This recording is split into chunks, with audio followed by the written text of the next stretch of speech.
Hello there.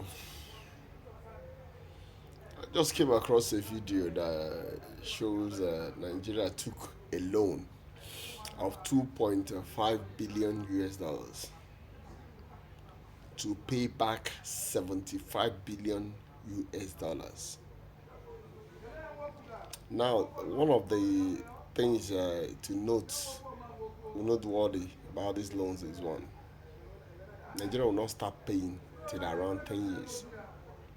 Two, that by the time Nigeria start paying, the loan would have jumped to around 7.1 billion or 7.5 billion.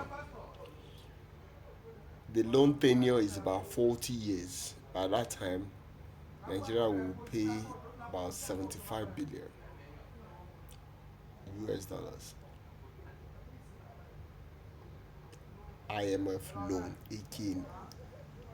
After what happened to Nigeria in the around 1983 or thereabout, then the first tenure of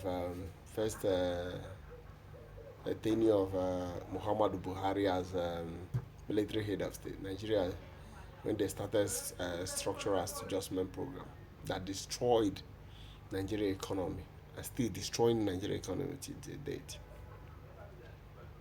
If you think I'm joking, listen and hear from them. Nigeria has taken another IMF loan, this time for $2.5 billion, bringing Nigeria's total debt obligations to over $110 billion.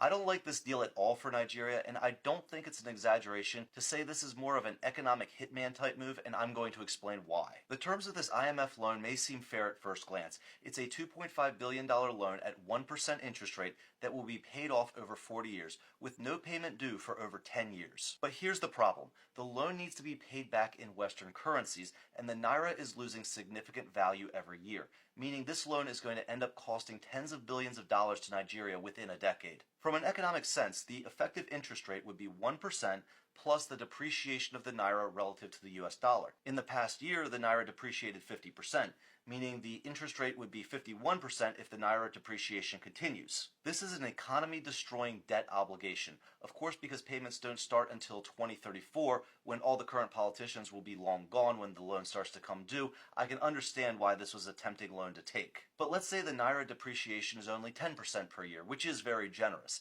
Even in this best-case scenario, that means by 2034, the principal in this loan will effectively grow from $2.5 billion to $7 billion.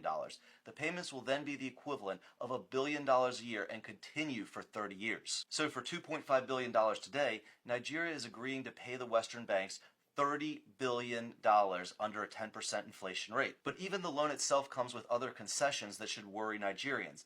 Nigeria will have to keep a large portion of this money as foreign reserves, so they can't even spend much of it. They also need to end subsidies on oil, which will hurt their economy, and they will need to enact reforms which will make it easier for Western banks to compete with the domestic Nigerian banks. I understand that in many ways the current administration inherited these problems. However, the terms of this IMF loan will contribute to long-term insolvency.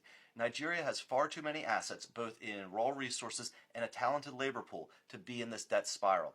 And the longer they stay reliant on Western banks, the longer Nigeria will operate below their economic potential. But I want to know what you guys think. Do you think Nigeria should have taken this loan and agreed to the reforms that came along with it? Or should Nigeria have taken the more difficult path of breaking away from IMF loans? Let me know in the comments below. And as always, if this video brought value to you, give me a like and a follow. That really helps out my channel, and I'll see you guys on the next video.